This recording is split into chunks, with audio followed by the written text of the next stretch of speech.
Book से भी देख लेते हैं कि बुक में क्या कॉन्सेप्ट दिया है।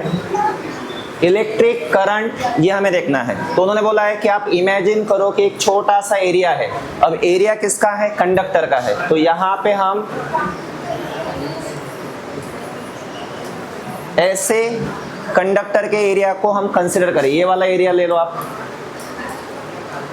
तो उन्होंने बोला है ये वाला एरिया कैसे होल्ड करना है आपको? नॉर्मल होल्ड करना है। नॉर्मल मतलब परपेंडिकुलर होल्ड करना है। किसके perpendicular? To the direction of flow of charges. इस कंडक्टर के अंदर में चार्जेस है, तो चार्जेस का जो फ्लो है, मान के चलो चार्जेस ऐसे फ्लो हो रहे हैं, तो चार्जेस के फ्लो को एरिया क्या हो गया? परपेंडिकुलर हो गया। ओके, तो उन्होंने बोला है इस कंडक्टर के अंदर में पॉजिटिव चार्ज और नेगेटिव चार्ज फ्लो हो रहे हैं। इस कंडक्टर के अंदर में दोनों टाइप के चार्ज फ्लो हो रहे हैं। उन्होंने बोला है पॉजिटिव चार्ज भी फ्लो हो रहा है और साथ साथ में नेगेटिव चार्ज भी फ्लो हो रहा है। अब उन्होंने बोला है कि पॉजिटिव चार्ज जो है वो फॉरवर्ड डायरेक्शन में जा रहा है और नेगेटिव वाला चार्ज बैकवर्ड डायरेक्शन में जा रहा है। मान के चलो पॉजिटिव चार्ज आपका इस साइड जा रहा है, पॉजिटिव चार्ज आपका Q सफिक्स प्लस Q है और नेगेटिव चार्ज आपका क्या है? Q suffix minus Q। ये तो नेगेटिव में है इसलिए यहाँ पे क्या आएगा? माइनस आएगा। तो उस वाले एरिया में से कितना टोटल चार्ज आ रहा है अगर मैं आपसे पूछूं तो आप बोलोगे total charge capital Q is equal to आएगा प्लस चार्ज, प्लस वाला चार्ज क्या है? Q सफिक्स प्लस Q और नेगेटिव चार्ज क्या है आपके पास? माइनस Q सफिक्स में यहाँ पे माइनस। माइनस क्या बता रहा है? नेगेटिव चार्ज है। तो इसको अगर आप ऐड करोगे तो कितना आएगा? Q plus suffix minus Q minus suffix. इसका मतलब क्या है? एक वाला चार्ज आपका पॉजिटिव में है तो एक वाला चार्ज आपका नेगेटिव में। ये कहां से आया? एडिशन ऑफ चार्जेस से। Q1 आपका पॉजिटिव चार्ज है, Q2 आपका नेगेटिव चार्ज है। तो इस कंडक्टर के एरिया में से कितना चार्ज फ्लो हो रहा है? Capital Q is equal to positive charge plus negative charge. उसका रिजल्ट क्या आया? Q suffix plus Q minus Q suffix minus Q। Okay, इसका मतलब पॉजिटिव चार्ज है और इसका मतलब नेगेटिव चार्ज है। ओके, अब उन्होंने यहाँ पे हमें वही मेंशन किया है कि नेगेटिव चार्ज उसके बाद पॉजिटिव चार्ज, इन दोनों का टोटल कितना आएगा?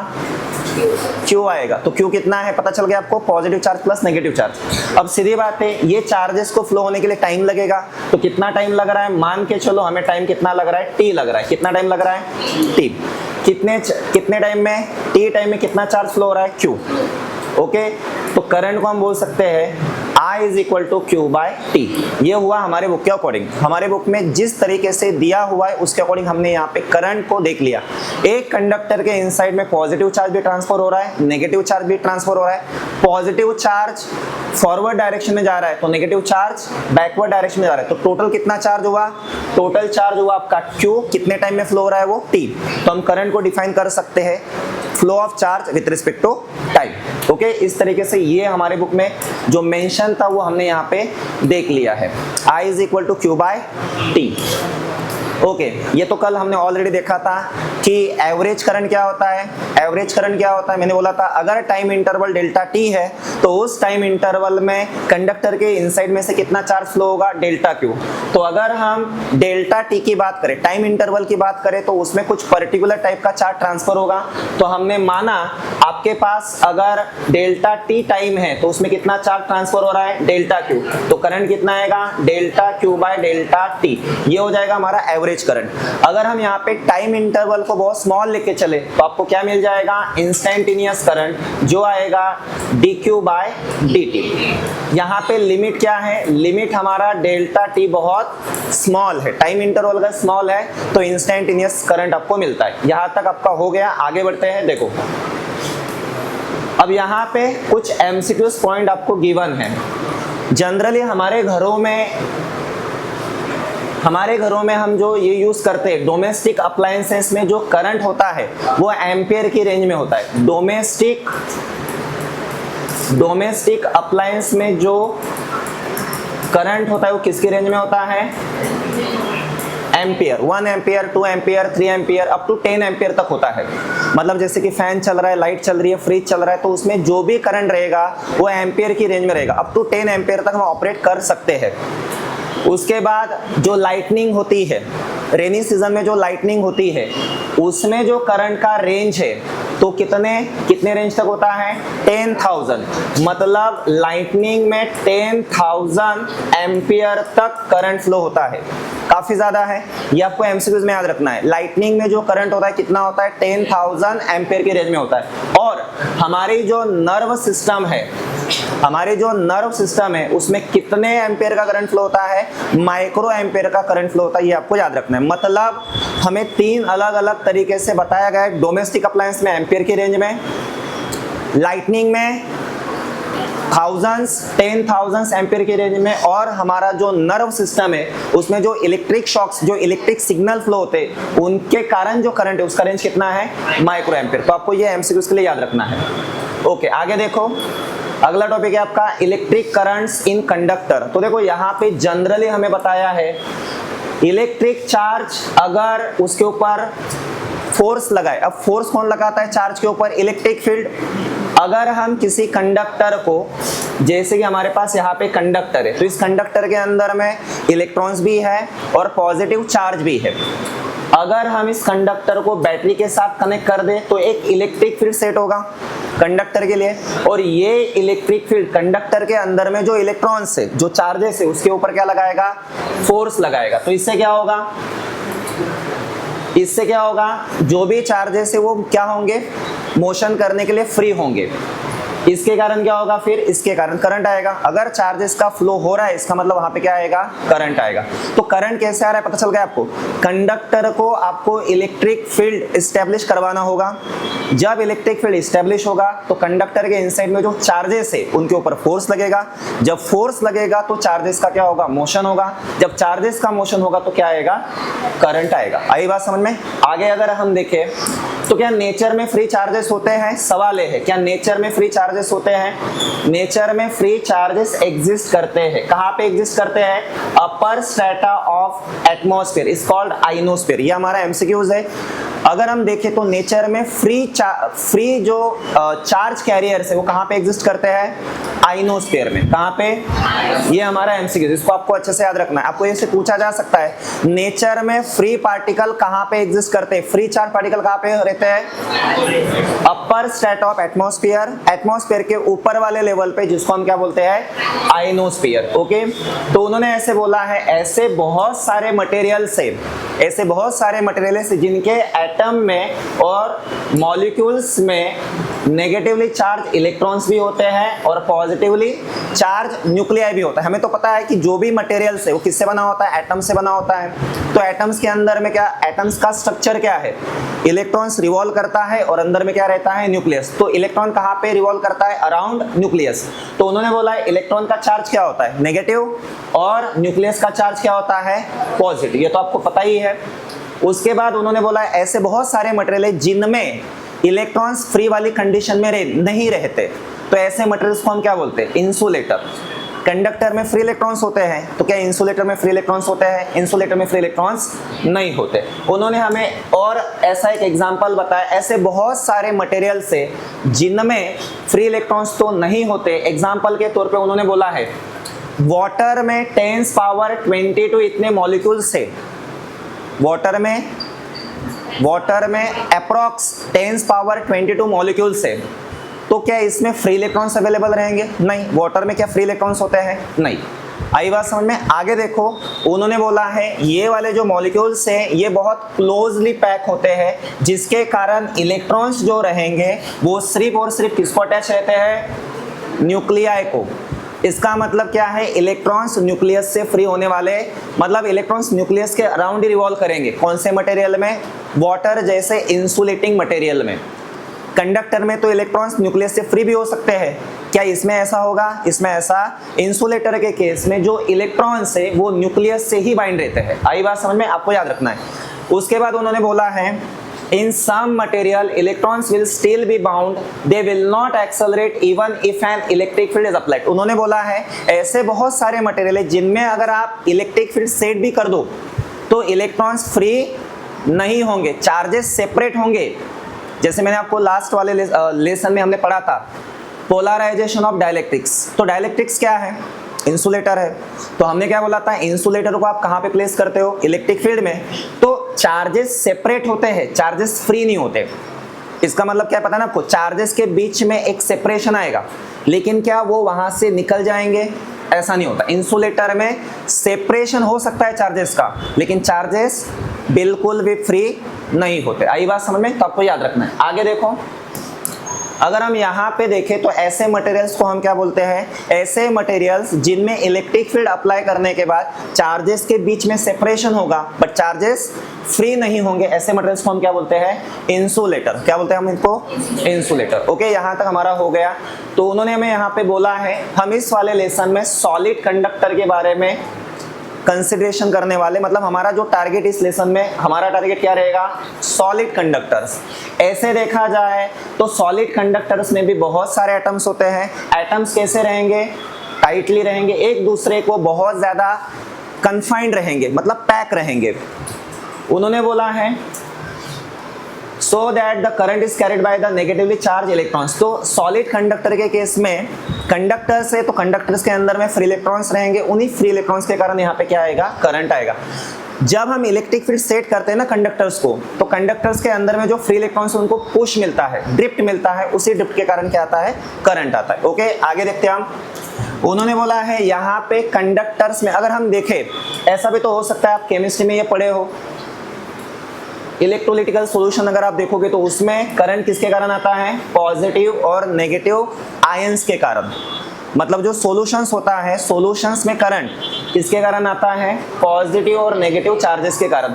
उन्होंने हमें ऐसे भी बताया कि जो सेमीकंडक्टर्स होते हैं, सेमीकंडक्टर्स के अंदर में करंट किसके कारण आता है, because of hole and electron transfer. मतलब हमें यहाँ पे तीन चीजों के ऊपर थिंक करना है।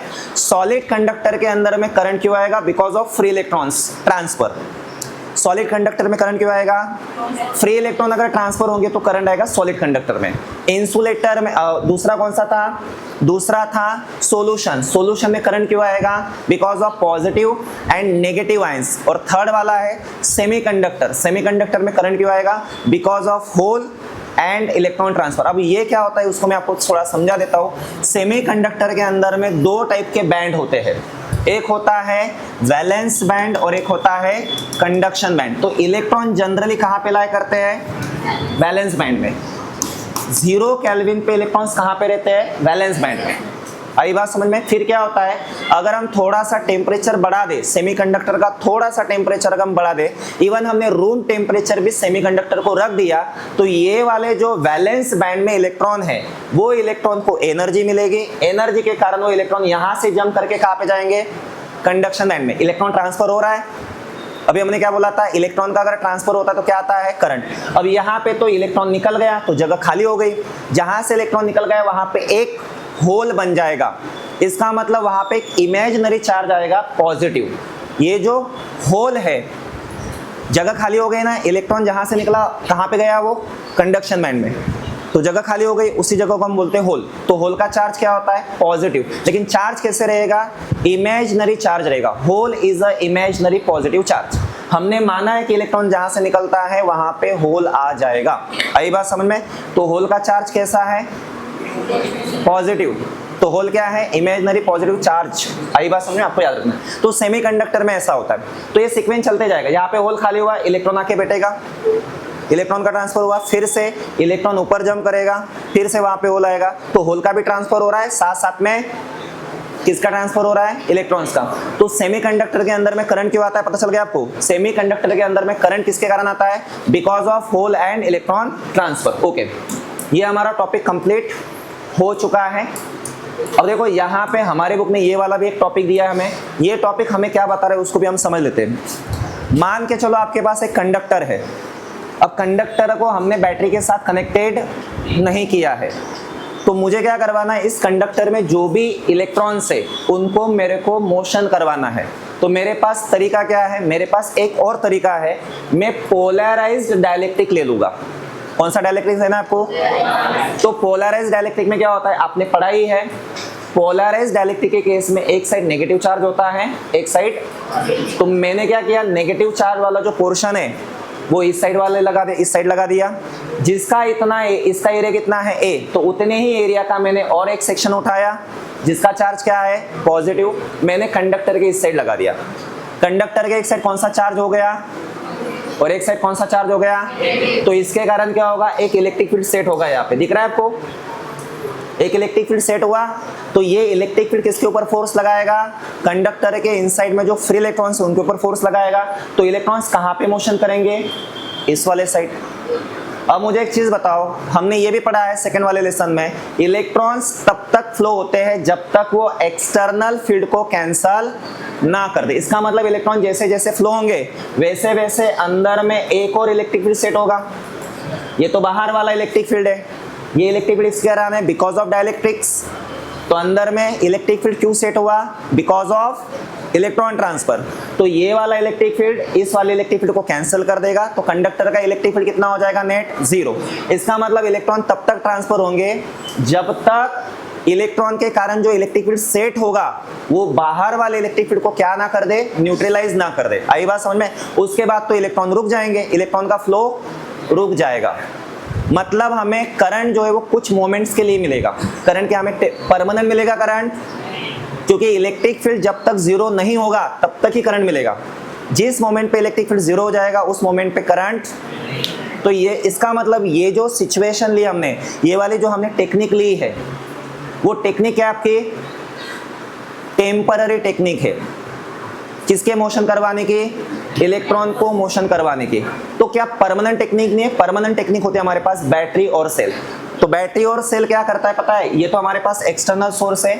हम अगर इस कंडक्टर को यहाँ पे क्या लगा दें, बैटरी लगा दें, बैटरी लगा दें, तो क्या होगा, एक कंटिन्यूअस इलेक्ट्रिक फील्ड सेट होते जाएगा। जब तक इलेक्ट्रिक फील्ड है तब तक इलेक्ट्रॉन का क्या होते जाएगा, फ्लो होते जाएगा। तो यहाँ पे यही लिखा है, देखो उन्होंने हमसे यही बोला है,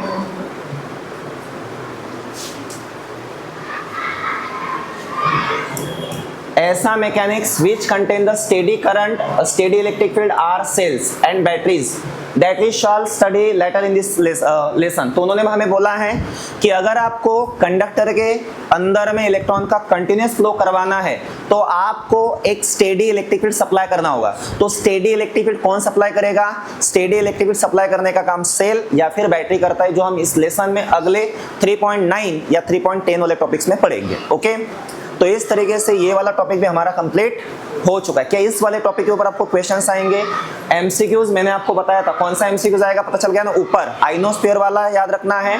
और जो वाटर है, वाटर के अंदर में कितने मॉलिक्यूल्स प्रेजेंट रहते हैं, 10⁻22 मॉलिक्यूल्स प्रेजेंट रहते हैं, आपको याद रखना है। आगे देखो ओम्स लॉ, तो ये वाला भी आप 10 में पढ़े हो, क्या होता है ओम्स लॉ देख लेते हैं। देखो अगर हम एक कंडक्टर को कंसीडर करते हैं, हमारे पास एक कंडक्टर है, तो कंडक्टर का हमें एरिया, लेंथ और टेम्परेचर फिक्स्ड रखना है। कंडक्टर का हमें एरिया, लेंथ और टेम्परेचर फिक्स रखना है। अब आपको क्या करना है, कंडक्टर के अक्रॉस में पोटेंशियल डिफरेंस लगा देना है। मतलब आपको सेल वगैरह लगा के एक अरेंजमेंट करनी है। तो सीधी बात है, करंट उतना ही ज्यादा रहेगा जितना पोटेंशियल डिफरेंस। पोटेंशियल डिफरेंस ज्यादा तो इसका मतलब करंट भी क्या रहेगा, ज्यादा। इन शॉर्ट हम बोल सकते हैं current passing through conductor is directly proportional to potential difference across the conductor. Current किसके ऊपर डिपेंड कर रहा है, पोटेंशियल डिफरेंस के ऊपर। ज्यादा पोटेंशियल डिफरेंस तो ज्यादा करंट, कम पोटेंशियल डिफरेंस तो कम करंट। लेकिन कंडीशंस क्या है, ALT आपको फिक्स रखना है, एरिया, लेंथ और टेम्परेचर को आपको चेंज।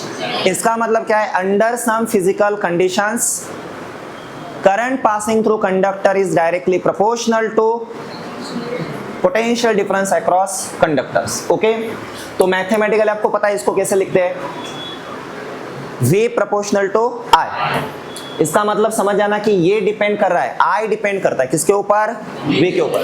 प्रोपोर्शनैलिटी हटा दो तो हम एक कांस्टेंट लेंगे। इस प्रोपोर्शनैलिटी कांस्टेंट को हम बोलते हैं रेजिस्टेंस। तो रेजिस्टेंस क्या होता है, रेजिस्टेंस एक प्रॉपर्टी है। रेजिस्टेंस कंडक्टर की एक प्रॉपर्टी है जो फ्री इलेक्ट्रॉन्स का फ्लो है उसको क्या करता है, अपोज करता है। आई बात समझ में। तो यहाँ पे रेजिस्टेंस क्या है पता चल गया आपको, रेजिस्टेंस यहाँ पे एक कांस्टेंट ऑफ प्रोपोर्शनैलिटी है। तो आर का फॉर्मूला क्या होगा, V बाय लेकिन इसको अगर टेक्निकली टर्म में देखा जाए, resistance is a property of conductor which opposes the flow of free electrons. Okay, ये आपको याद रखना है। तो इसका यूनिट क्या होता है पता है आपको? रेजिस्टेंस का यूनिट ओम होता है। अगर हम इसका 1 ओहम इज इक्वल टू देखें तो कितना आएगा? 1 वोल्ट पर एम्पियर, ऐसे आएगा। 1 ohm is equal to 1 volt per ampere आएगा। इसका डायमेंशंस भी आप फाइंड आउट कर सकते हो। अब डायमेंशंस फाइंड आउट करना है तो फॉर्मूला मैं ऐसा लिख लेता हूँ, R is equal to V by I, और V का डायमेंशन हम कैसे निकालते हैं? W बाय Q से। तो W का डायमेंशन क्या होता है? M1 L2 T-2। चार्ज का डायमेंशन क्या होता है? A1 T1। तो इधर से क्या आ जाएगा? M1 L2 T-3 A-1। ये किसका डायमेंशन हुआ? V का। तो हम यहाँ पे डायमेंशन लिख सकते हैं M1 L2 T-3 और यहाँ पे क्या आएगा? A-1। करंट का डायमेंशन क्या होता है? A1। तो ये टोटल डायमेंशन आएगा M1 L2 T-3 A-2। Resistance का डायमेंशन क्या पता चल गया आपको? M1 L2 T-3 A-2, 1 नहीं, -2। आई बात समझ में? आपको याद रखना है ये जो है ना 1, ये ऊपर जाएगा, ये 1 ऊपर जाएगा तो ऑलरेडी ऊपर -1 है। -1 कितना होगा? -2 होगा। ओके, अब देखो सवाल ये है, ये रेजिस्टेंस V और I के ऊपर डिपेंड नहीं करता। बोर्ड में इसके ऊपर MCQs आया है। By ohm's law if current increases, इसका मतलब पोटेंशियल डिफरेंस इंक्रीज हुआ रहेगा। तो क्या रेजिस्टेंस इंक्रीज होगा? बिल्कुल इंक्रीज नहीं होगा, रेजिस्टेंस तो आपका कांस्टेंट रहेगा। बोर्ड में इसके ऊपर आपको एमसीक्यूज आया हुआ है। कैसा एमसीक्यूज आया पता चल गया आपको? ओम्स लॉ के अकॉर्डिंग अगर आप पोटेंशियल डिफरेंस को इंक्रीज करोगे तो करंट इंक्रीज होगा लेकिन रेजिस्टेंस इंक्रीज, सीधी बात है। अगर हमने पोटेंशियल डिफरेंस को 2V कर दिया तो करंट कितना हो जाएगा? 2I। तो रेजिस्टेंस क्या आएगा नया वाला? 2V bye 2I। तो अभी भी वही है जो पहले था। क्या रेजिस्टेंस बदला? रेजिस्टेंस आपका अनचेंज होता है। आप अगर वोल्टेज को डबल करोगे तो करंट भी डबल हो जाएगा। करंट डबल होगा इसका मतलब सीधी बात है कि रेजिस्टेंस आपका अनचेंज्ड रहेगा। यहाँ पे रेजिस्टेंस प्रोपोर्शनैलिटी कांस्टेंट को रिप्रेजेंट कर रहा है, ये आपको याद रखना है। ओके, फिर सवाल ये बनता है कि ये रेजिस्टेंस किसके ऊपर डिपेंड करता है? सीधी बात है, मैंने आपको बोला था A-L-T जिनको हमने फिक्स रखा है ना उसी के ऊपर वो डिपेंड करता है। तो रेजिस्टेंस किसके ऊपर डिपेंड करेगा? एरिया के ऊपर, लेंथ के ऊपर और टेम्परेचर के ऊपर। इसको हम नेक्स्ट टॉपिक में पढ़ेंगे, अभी फिलहाल हम इसको पढ़ लेते हैं। रेजिस्टेंस किसके ऊपर डिपेंड करने वाला है?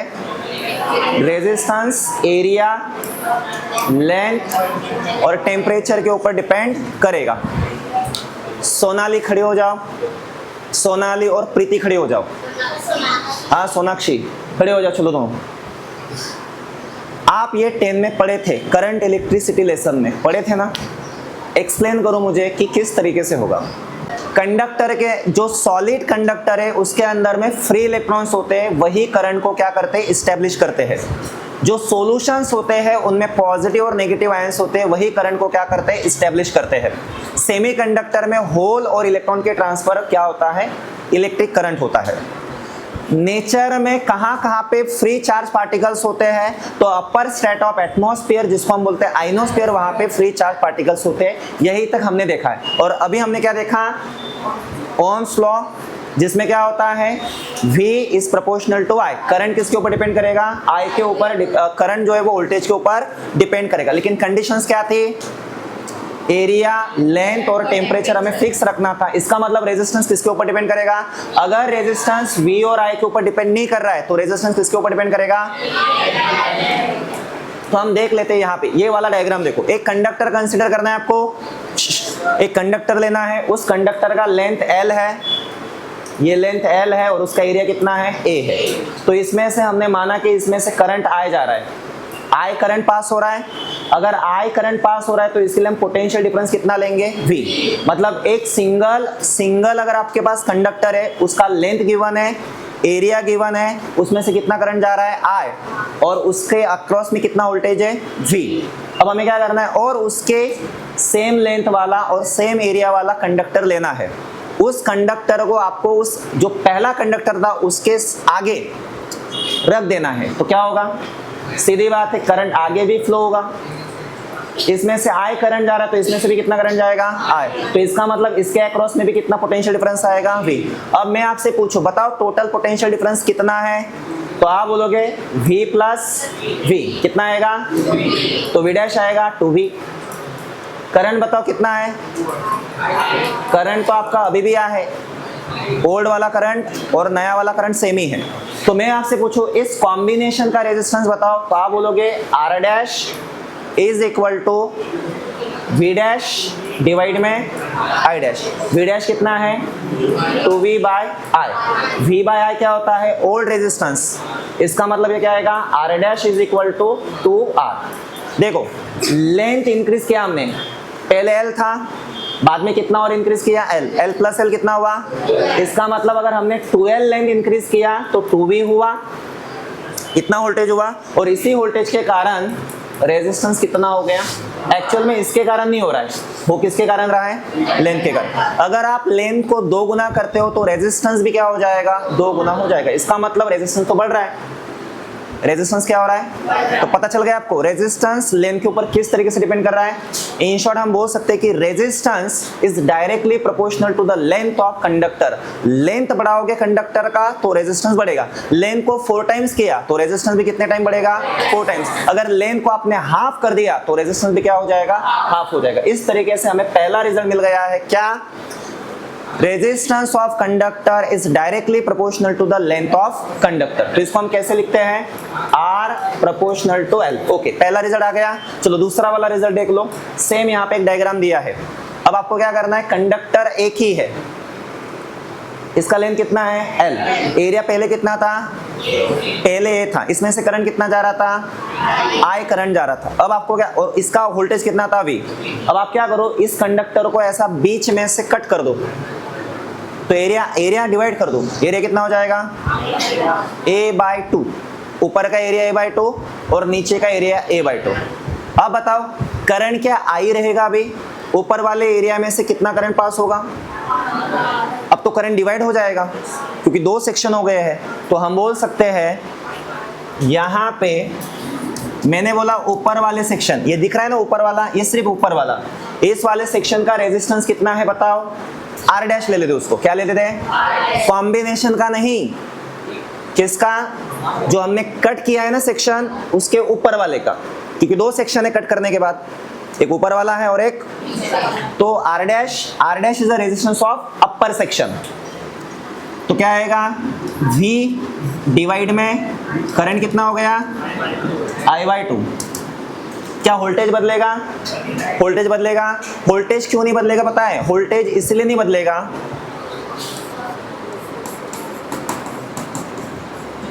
क्या ये बदला, क्या लेंथ बदला तो क्या वोल्टेज बदलेगा, कॉमन सेंस। बात समझ में आ गई। वोल्टेज क्यों नहीं बदलेगा पता चल गया आपको, लेंथ थोड़ी बदल रहा है तो वोल्टेज थोड़ी बदलेगा, सीधी बात है। ओके, तो ये हो जाएगा आपके पास 2V/I। अगेन फिर से देखो, ये कट करने के पहले का क्या है, ये कट करने के पहले का क्या है, रेजिस्टेंस, तो ये 2R हो जाएगा। एरिया को आपने आधा कर दिया तो रेजिस्टेंस क्या हुआ सेक्शन का, एरिया को हाफ किया तो सेक्शन का रेजिस्टेंस डबल हो गया। रिलेशन क्या पता चल रहा है आपको, एरिया को कम कर रहे हो तो सेक्शन का रेजिस्टेंस तो बढ़ रहा है। ऐसा किस में होता है, इनवर्सली प्रोपोर्शनल में होता है। इसका मतलब resistance is inversely proportional to area of conductor. कितने रिजल्ट आ गए 2 रिजल्ट। तो यहाँ पे यही हमारे इसने बताया हुआ है, दिख रहा है आपको। व्हाट इज आरसी, ऊपर वाला जो डबल हमने एल किया था ना, उसके केस में आरसी लेना है। तो रिजल्ट हमारा पहला हो गया R proportional to L। Second वाला रेजिस्टेंस ये पता चल गया आपको result. What is R1, resistance of upper section, तो ये कितना हो गया था 2R। अगर हम एरिया को डिवाइड कर रहे, एरिया को आधा कर रहे, तो रेजिस्टेंस तो क्या हो रहा है, डबल। तो इसका मतलब हम बोल सकते हैं resistance of conductor is inversely proportional to area of conductor. दोनों रिजल्ट को कंबाइन करो, ऊपर वाला R प्रोपोर्शनल टू L और नीचे वाला R proportional inversely proportional to A, दोनों को कंबाइन करो R proportional to L by, इस प्रोपोर्शनैलिटी को हटा के हम एक कांस्टेंट लेते हैं, उसको बोलते हैं हम rho. Rho is a resistivity, rho is a, हो गया रेजिस्टिविटी। आया समझ में यहाँ पे? ये रेजिस्टिविटी ना तो R के ऊपर डिपेंड है, ना तो L के ऊपर, ना तो A के ऊपर। रेजिस्टिविटी प्रॉपर्टी है किसकी? कंडक्टर की। रेजिस्टिविटी इंडिपेंडेंट है, R के ऊपर डिपेंड नहीं करती, L के ऊपर डिपेंड नहीं करती, A के ऊपर भी डिपेंड। तो रेजिस्टिविटी किसके ऊपर डिपेंड करेगी पता है? सिर्फ और सिर्फ टेम्परेचर के ऊपर। आई बात समझ में? रेजिस्टिविटी किसके ऊपर डिपेंड करती है, इसलिए आपको 3.8 वाला टॉपिक पढ़ना होगा। ओके, आगे बढ़ते हैं। अगर मैं यहाँ पे L का वैल्यू 1 मीटर ले लूँ, A का वैल्यू 1 मीटर स्क्वायर ले लूँ, तो R किसके बराबर हो जाएगा? इसी को बोलते हैं हम स्पेसिफिक रेजिस्टेंस। इसी को हम क्या बोलते हैं? Specific resistance. क्या होता है पता चल गया आपको? Specific resistance is equal to what is specific resistance? If length of conductor is 1 meter, area of conductor is 1 meter square, then resistance is equal to resistivity. This term is called specific resistance. तो इसका unit क्या होता है? देखो, resistivity का unit क्या आएगा यहाँ से? R A बाय L, ऐसा फॉर्मूला हो जाएगा रेजिस्टिविटी का। तो यहाँ से हम यूनिट लिख सकते हैं। इसका यूनिट ओहम है, इसका यूनिट मीटर स्क्वायर है, इसका क्या है? मीटर। तो ये क्या आ जाएगा? Ohm metre. तो रेजिस्टिविटी का यूनिट क्या है? आई बात समझ में? रेजिस्टिविटी का यूनिट क्या होता है? Ohm metre. डायमेंशंस बता सकते हो आप, तो डायमेंशंस आएगा रेजिस्टेंस, ओहम बोले तो रेजिस्टेंस, रेजिस्टेंस का dimension M1 L2 T-3 A-2, metre बोले तो लेंथ, तो इसका मतलब यहाँ पे सिर्फ L3 हो जाएगा। रेजिस्टेंस का जो डायमेंशन है उसमें सिर्फ पावर बदल दो, एक पावर इंक्रीज कर दो किसकी? लेंथ की, तो आपको क्या मिल जाएगा? रेजिस्टिविटी का डायमेंशन। क्लियर हो गया? ये आपको एमसीक्यूज में याद रखना है। क्लियर हो गया? इस तरीके से रेजिस्टिविटी क्या होता है पता चल गया? रेजिस्टिविटी इंडिपेंडेंट होती है length, area and resistance of conductor. आगे नेक्स्ट एक टर्म है, देखो अभी हम यहाँ पे हमें पता है R इज इक्वल टू क्या होता है? रो LA होता है ना, बट व्हाट इज R बाय ओम्स लॉ? V बाय, यही होता है। अगर मैं टर्म्स को शफल करूं, V बाय L कर दो, इधर L को इस साइड भेज दो और I को इस साइड भेज दो, ऐसा एक रिलेशन बनेगा। टर्म्स को बस शफल करना है। L को इस साइड भेजो, इधर मल्टीप्लाई में था, इस साइड आएगा तो इधर करंट किस में था? उस साइड जाएगा। तो ये जो टर्म्स है इसको हम बोलते हैं, देखो ध्यान से देख लेते हैं हम, V is equal to E into L, तो E क्या हो जाएगा? इसका मतलब ये टर्म्स क्या है? ये टर्म्स है वोल्टेज। वोल्टेज कहाँ तक है? लेंथ तक है। वोल्टेज पर length is called electric field. Conductor के अंदर में इलेक्ट्रिक हम ऐसे निकालेंगे। इस टर्म को हम बोलते हैं J।